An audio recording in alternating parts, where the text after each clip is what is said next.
Welcome to my channel বন্ধুগণ, আমি বাবাই। আর এই চ্যানেলে কিছু ইনসেন্ট ভিডিও দেখানো হয়। আজকে চলে এসেছি তোমাদের নতুন একটা ভিডিও নিয়ে। দেখাবো তোমাদের আজকে পুরো দিল্লিটা ঘুরে। দিল্লির অনেক জায়গায় যাব। আগেও দিল্লি এসেছি কিন্তু এত জায়গা কভার করিনি। এইবারে অনেক জায়গা কভার করব, যেগুলো বেসিক্যালি আগের ব্লগে নেই। আর অনেক জায়গায় যাব নতুন যেখানে অনেক কিছু দেখানোর আছে আর অনেক খাবার আছে, মানে খাবারের বলতে গেলে মেলা বলতে গেলে। আর একটা বন্ধুর সাথেও দেখা হয়ে যাবে দিল্লি থেকে। তো চলো ব্লগটা তাহলে শুরু করা যাক।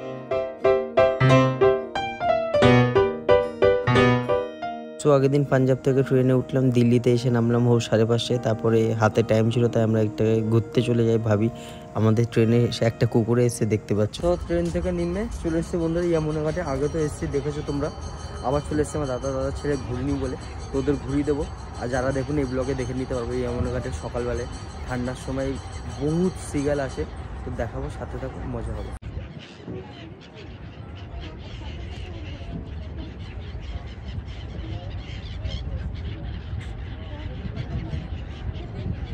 মাস্টার সব জায়গায় দেরি করে, আমরা বোটে উঠে বসে রয়েছি, জলদি আয়। তো দেখো সব সিগাল আসা শুরু করে দিয়েছে, আরো আসবে। কি লাগছে দেখো, এই খাওয়া নিয়ে নিচে ওদের আর আসছে পর। ও দেখো কিতনা কত। তো আমাদের বোট চলা শুরু হয়ে গেছে। এবার পাখিগুলো আসার এই তুষারদার সাথেই আগেবারে এসেছিলাম, এর সাথে এসি। আমি ডিসক্রিপশানে তাও নাম্বার দিয়ে দেবো, যদি কেউ এসে কন্ট্যাক্ট করতে চাও। ইয়ামুনা ঘাট নাম্বার 19 এসে কন্ট্যাক্ট করতে পারবে। সকালবেলায় আসবে বা সানসেট আসবে, সকালবেলায় আসলে বেস্ট হয়। চাকে চাকে দেখা যায় সব ডিএসএলআরে ফটো শুট করছিলাম।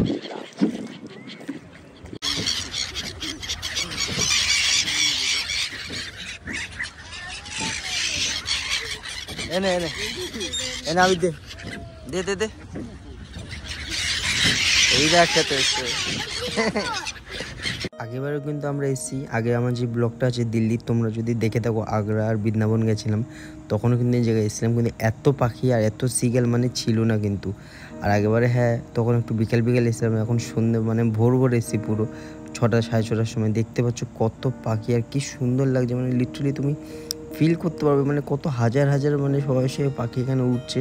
আর এত সুন্দর লাগছিল না, মানে সানরাইজ হচ্ছিল, মানে কি অদ্ভুত আর অস্বাভাবিক লাগছে। তুমি একবার দেখো এই জায়গাটা, নিজেকে বসে পাবো ফিল করা, শান্ততে চুপচাপ বসে নৌকার মধ্যে, কি না অপূর্বটাই লাগছিল। দেখো সকালের মর্নিং সানরাইজের সাথে কি দৃশ্য, হাজারে চারিদিকে হাজারে। ওদের হাতে খাবে দেখি, কই বলছি হাতে খাচ্ছে কই কই শুধু হাতে খেয়েগা, হ্যাঁ হাতে খাচ্ছে। অনেক পাখি সব হাতে দিয়া দিয়ে হচ্ছে, খাচ্ছে, দেখলা? হ্যাঁ দেখছি হেব্বি লাগছে। কি সুন্দর লাগছে, দিল্লির বেস্ট জায়গা লাগে, বেস্ট দিল্লি। এখানে অদ্ভুত জিনিস, আগেবারে এসেছিলাম, আগেবারে ড্রাইভারও জানতো না, এইবারেও আমাদের ড্রাইভারের জায়গা চেনে না, প্রথম চেনালাম। আর ও তো আমাদের সাথে এসছেই, নিয়ে আসলাম দেখবে বলে। এর পিছনে দেখতে পাচ্ছ ড্রাইভার আমাদের, ও মজা পাচ্ছে। গুগল ম্যাপে ইয়ামুনা ঘাট সার্চ মারলেই এই গোশালার সামনে চলে যাবে। স্টেশন থেকে 6 মিনিটের রাস্তা। তারপরে এখান থেকে সিঁড়ি দিয়ে উঠে লেফট সাইডে এই গলিটাতে ঢুকে গেলে আমি নাম্বার দিয়ে দেবো, ওই সাথে তোমাকে নিয়ে যাবে এখান থেকে। তুষার আদা দিয়ে সকাল চা হেভি লাগছে। খাওয়া দেখি, খাওয়া নিচে দিলে তো খাবেই না। সব বন্ধুরা আমরা একটু চায়ের দোকানে চা খেতে সকাল দাঁড়িয়ে গেলাম, তারপরে হোটেলের দিকে রওনা দেবো। এরপর কয়েকটা মন্দির আর রেড ফোর্ট দেখতে গাড়িতে করে আমরা আমাদের হোটেলের দিকে রওনা দিলাম। সকাল 8টার সময় ঢুকতে দিয়েছে, ভাগ্য ভালো। তো বন্ধুরা দিল্লিতে আমরা বুকিং করেছিলাম, চলে এসেছি। এটা আমাদের রুম, দরজা দোকান, ছোট রুম। এখানে আয়না আছে, আছে, এখানে সব রাখা রয়েছে, ফোন সব কভার। এখানে টিভি আছে, এসি আছে, সুন্দর একটা খাট আছে। আর এখানে আছে আমাদের টয়লেট, তো স্লাইডিং ডোর। তো সকালবেলায় জলদি তাও এখানে 12টার সময় বুকিং দেয়, 12টার আগে বুকিং হয় না। তাও আমি একটু ভেতরে করেছি বলে, আর রিভিউতে লেখাও ছিল এই হোটেলে যারা আগে এসছে মানে বুকিং দিয়ে দেয়, বুকিং থাকলে ওয়েট করায় না। তো দিল্লি তো 5-6 বার ঘোরা, তার বলে দিই এটা ইনফরমেশন, দিল্লি 5-6 বার ঘোরা। তো ওর জন্য আমি এইগুলো এক্সপিরিয়েন্স আছে, আমি জানি 12টার আগে 11টার মানে 11টার আগে তো দেবেই না তোমাকে, 12টার লেখাই থাকে। তো ওইগুলো দেখে আইবা। তো আমাদের ট্রেন ছিল 6:30, তবে নেমে কী করবো 6:30 সময় পুরো পারফেক্ট নেমেছি। 5:45 ঢোকার কথা, 40-45 মিনিট লেট হয়েছে। 6:30 নেমে ডাইরেক্ট তুষারকে ফোন করেছি, কেন কি তুষারের সাথে আমি আগেও ঘুরেছি। তো তুষারকে ফোন করে ডাইরেক্ট কথা বললাম, গাড়ি নিলাম, গাড়ি নিয়ে ডাইরেক্ট চলে গেলাম। ড্রাইভারও পাগল হয়ে গেলো, ড্রাইভারকেও নিয়ে ঘোরালাম, ও জেনে গেল। ও বললো আমি আরও যাদের সাবারি মানে আরও কাস্টমার হলে তোমার কাছে নিয়ে আসবো। ওরা কথাবার্তা বললো, ওদের দেখালাম, দেখে তারপর এখানে চলে আসে। এখন ব্রেকফাস্ট করবো, রেডি হবো। তারপর দিল্লি তো সবই ঘোরা, আর যেগুলো ঘুরিনি, কুতুব মিনার, তারপরে রাজঘাট আছে একটা দেখি, তারপরে আর যখন ইয়ে দেখিনি, ওরা ইন্ডিয়া গেটের নতুন ওটা দেখিনি, আমাদের দেখা। তাও তোমাদেরও দেখিয়ে দেবো আবার, যারা আগের ব্লগ দেখবি। কি বলছিস বল এবার। এইটা বেস্ট জিনিস সবথেকে, কি ঘাটের মিডিলে চার্জিং পয়েন্ট সবথেকে বেস্ট। বন্ধুরা এখন রেডি হয়ে আমরা যাচ্ছি দিল্লি ঘুরতে। প্রথমে তো সকালে ঘুরে এসেছি, এবার দিল্লি যাবো। সো বন্ধুরা এখন অটো করে আমরা চলে যাচ্ছি ইন্ডিয়া গেট। এখানে সে অটো করে ঘোরাই ভালো, গাড়িতে যা লুটে অটো করেই ভালো, বেস্ট। এখন চলে এসেছি আগ্রা সেনের বাউলি। তো চলো আমিও দেখাই, এটা প্রথমবার তোমাদেরও দেখাই।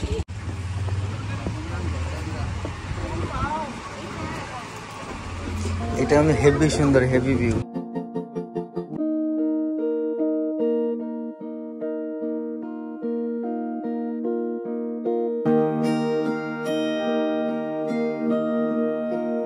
চলো তাহলে এই জায়গাটা তো ঘুরে নেওয়া হলো, এবার আমরা যাব এই জায়গাটা ঘোরার পর ইন্ডিয়া গেট ঘুরতে অটো করে। ইন্ডিয়া গেটের পুরো সামনে তো গাড়ি নামায় না, আন্ডারপাস থেকে এরকম হেঁটে কিন্তু ইন্ডিয়া গেটের সামনে যেতে হবে। এই যে এখানে দেখছো ফাউন্টেন, গাছ, আর ওই যে সামনে ইন্ডিয়া গেট, আর এই যে আন্ডার টানেল দিয়ে আমরা এখন যাব, গিয়ে গ্রাউন্ডে পুরো উঠে ইন্ডিয়া গেটের সামনে যাবো।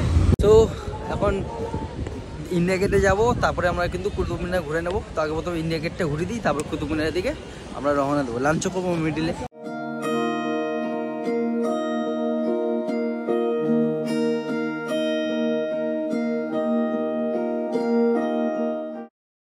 তো বন্ধুরা চলে এসেছি এখন ইন্ডিয়া গেটে।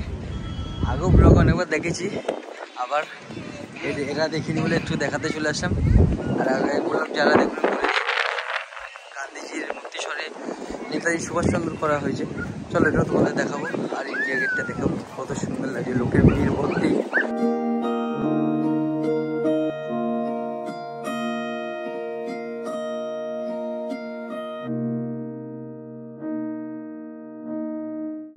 ইন্ডিয়া গেট ঘুরে আবার গাড়িতে করে আমরা বসে চলে যাচ্ছি কুতুব মিনারের দিকে। চলে এসেছি কুতুব মিনারে, যা জাম বাবা। বন্ধুরা আমরা এখন চলে এসেছি কুতুব মিনারে, এখানে টিকিট কেটে নেবো, তারপরে যাবো ভেতরে। বন্ধুরা এরকম কয়েন দিয়ে দেয়, কয়েন দিয়ে দেওয়ার পরে তোমার এরকম সিকিউরিটি চেকিং হবে, এখানে ঢোকাবে, এরকম ঢুকে তোমার এন্ট্রি হবে। তো বন্ধুরা চলে এসেছি, এতবার দিল্লি এসে এত ভিড় এত ইয়ে থাকতো, এবারে ঘুরে নিয়েছি। টিকিট লাইন দিয়ে কেটে উল্টে অন্য 4টে নেপালি মেয়ে ছিল, ওদেরও টিকিট কেটে দিয়েছে। তো এন্ট্রি করেই ফেললাম আমরা কুতুব মিনার।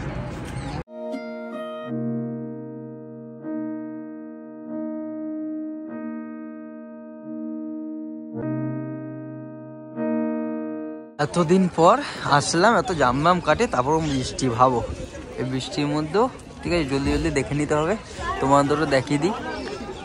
এখানে চারিদিকে টিয়া পাখি দেখতে পাচ্ছ, বসে রয়েছে পরপর চারিদিকে। যদি বন্ধুরা তোমরা কুতুব মিনার ঘুরতে আসো মানে দিল্লিতে, তাহলে কিন্তু হাতে 1.5 থেকে 2 ঘন্টা সময় নিয়ে আসবে। এটা হিস্টোরিক্যাল প্লেস, কেন কি এখানে অনেক টাইম লেগে যায় সব কিছু জানতে। পারলে একখানা গাইড নিয়ে নেবে, এখানে এসে কিন্তু তোমাদের সব মানে ইনফরমেশান, সব যা তথ্য আছে আগেকার দিনে সব কিন্তু তোমাদের সামনে তুলে ধরবে। আর খুবই সুন্দর জায়গা, এখানে খুবই সুন্দর ফটোজেনিক মানে ফটো তুলতে পারবে, ভিডিও বানাতে পারবে। যদি আসো তোমাদের খুবই ভালো লাগবে। আর আগেকার দিনের গাছ মাছ দেখতে পাচ্ছ, বহুত বড় জমি দিয়ে আর কি ঘেরা আছে, আগেকার দিনের কবরস্থান এইসবও আছে। খুব সুন্দর জায়গা, আশা করছি আসলে ভালো লাগবে। আর এখানে কাজগুলো শিল্পগুলো এত সুন্দরভাবে করা, আশা করছি সবারই ভালো লাগবে। পুরোটা ঘুরবে। দিল্লি যতগুলো মানে ভিজিট প্লেস আছে তার মধ্যে কিন্তু এটাও একটা। তুমি দেখতে পাচ্ছ আশেপাশে কাজগুলো দেখে যে কতটা কিন্তু সুন্দর হয়ে যাবে। এটা কুয়ো ছিল, এখন এটাকে বন্ধ হয়ে গেছে, আগে ছিল। ওই দেখবে করে লাভ হচ্ছিল, চ বন্ধ কুয়ো দেখ, আয়। এখানে সব দেশের পতাকা লাগানো আছে, আর সামনে কুতুব রেস্টুরেন্ট, কুতুব মিনার এসেছিলাম, কুতুব রেস্টুরেন্ট থেকে আমরা এখন লাঞ্চ করবো। এরপর আমরা রেস্টুরেন্টে ঢুকে লাঞ্চে নিয়ে নিই বিরিয়ানি। এখানকার বিরিয়ানি খেয়ে দেখি, বাঙালির তো বিরিয়ানি অনেক খেয়েছি, তো এসে দিল্লির বিরিয়ানি খাই, তো ভালোই রান্না করে, একদম খারাপ করে না। তারপরে আমরা গাড়ি করে চলে হোটেলের দিকে চলে যাই। সন্ধ্যের দিকে একটুখানি বেরিয়ে তারপরে জামা মসজিদ রোডে গিয়ে খাবো। ওখানে তো খাবারে বলতে গেলে মেলাই বসে। তো বন্ধুরা টোটো করে এখন বেরিয়ে যাচ্ছি আমরা হোটেল থেকে। এখন চলে যাবো আমরা জামা মসজিদে। ওখানে কিছু খাবার পার্সেল আনবো, কিছু খাবো, কী কী নিচ্ছি তোমাদেরও দেখাবো। আর ওখানে হোটেল খাবার যত ননভেজ আছে অনেক রকমের তুমি খাবার পাবে। আর শুধু ননভেজই না, অনেক জুস মুস, তুমি মিষ্টি মিষ্টি সব রকমের জিনিস পাবে। তো চলো আমিও ঘুরি, তোমাদেরও ঘোরাই।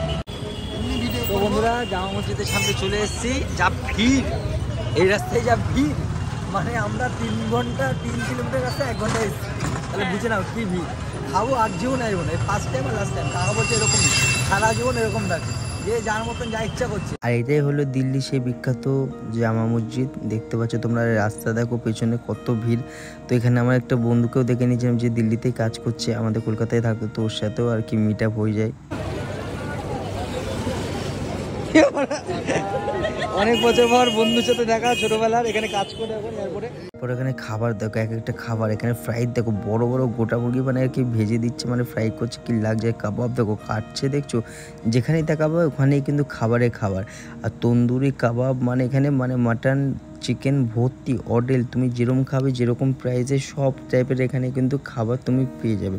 আর এখানে খাবারের টেস্ট তুমি দেখতে পাচ্ছ। আমরা এখানে বসে গেছিলাম রুমালি রুটি আর তন্দুরি বাটার নিয়ে নিয়েছিলাম চিকেন। আর এই টেস্টটা আমার সারা জীবন মানে মুখে লেগে থাকবে। বলছিলাম একবার এসে আর আসবো না, কিন্তু নিশ্চয়ই আবার আসবো এই টেস্টটা আবার উপভোগ করার জন্য। এত সুন্দর, বিশ্বাস করো খাবার। ভাইয়ের সাথে এতদিন পরে দেখা হয়েছে, ভাই টেস্ট করবে তারপর বলবে। একটু চাটনি দিন, চ্যানেলে লাইক এন্ড সাবস্ক্রাইব করে দেবেন।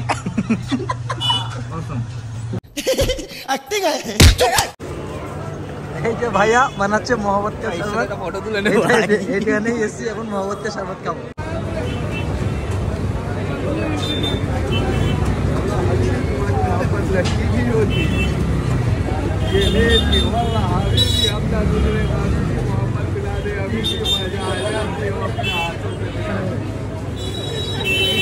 মালটা খেতে সাদা বানায় যেমনই বলো, বহুত সুন্দর টেস্ট, পুরো ফ্রুট দেওয়া জুস আর পুরো ভেতরে তরমুজ। হ্যাঁ পুরো পুরো পুরো মিক্স। আমরা রুমেও নিয়ে চলে আসি পার্সেল আর কি গোটা ফ্রাইড চিকেন, তারপরে খেয়ে নেক্সট মর্নিং। পরের দিন সকালবেলা উঠে আমরা জলদি জলদি অটো ধরে সারোজনি জায়গা চলে যাই, কেন কি বিকেলে ট্রেন থাকে। সো বন্ধুরা সারোজনি থেকে দেখো কত বড় বড় ব্যাগে, ধরছে না, হাতে প্লাস্টিক আরও আছে, সব শপিং করে নিয়ে চলে এসেছি। সারোজনিতে প্রত্যেকবারই যাই, কি আর দেখাবো তোমাদের। এখানে আলাদাই কালেকশন ছিল, 50 টাকা করে একটা যে জিনিস, 50 টাকা 100 টাকা করে পাগল হয়ে গেছে। আমি ওরকম মানে আমিও এবারে বড় কিনেছি। এই ভিডিওটা আর কি বাড়ি এসে করা, দেখতে পাচ্ছ 50 টাকা করে এই জ্যাকেটগুলো দেখছো সব 50 টাকা করে। আর এই বড় বড় কোট সব কটা 100 টাকা করে কেনা, ঠিক আছে। আর প্যান্টগুলো কিনেছিলাম 200 টাকা করে, সব কটা জিন্সের প্যান্ট। আমি অবাক হয়ে গেছি, মানে এত কমে পেয়েছিলাম এইবার। তা ব্লগটা এখানেই শেষ করবো। আর যাদের কিছু বন্ধু বান্ধবের জন্য কিনেছি, আর তাহলে ব্লগটা এখানেও শেষ করব। আর তোমার যে রাজধানী ট্রেন এক্সপিরিয়েন্স, সেটা আমি তোমাদের শর্টস চ্যানেলে দিয়ে দেবো বানিয়ে।